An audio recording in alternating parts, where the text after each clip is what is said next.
Hi everyone, I'm going to go over a couple of examples in your classwork today. As you can see, you have 4 different parabolas with equations on the bottom of them.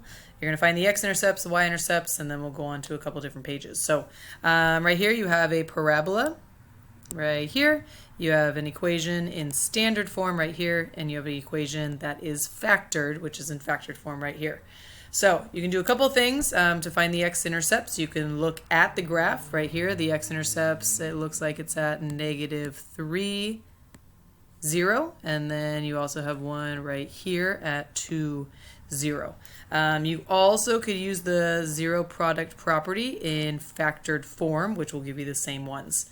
Then you have to find the y-intercept. Y-intercept is right here. So that would be at 0, -6. Just remember with the y-intercept, you also could plug in 0 for your x values.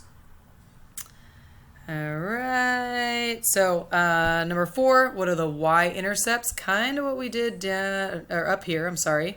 Think about it, your x value is 0 for your y-intercept. So what are the y-intercepts of the following equation?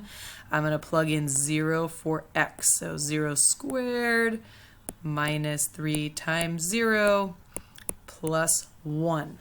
Okay, so think about it. That's 0 and 0, so your y-intercept for A would be at 0, 1.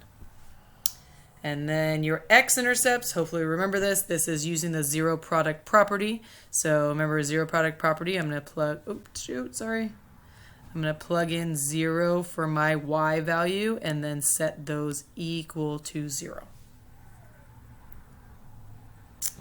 All right, you can check your answers. All right, so there are answers. Once you get to this page, you're just labeling important facts about this parabola. All right, thank you very much.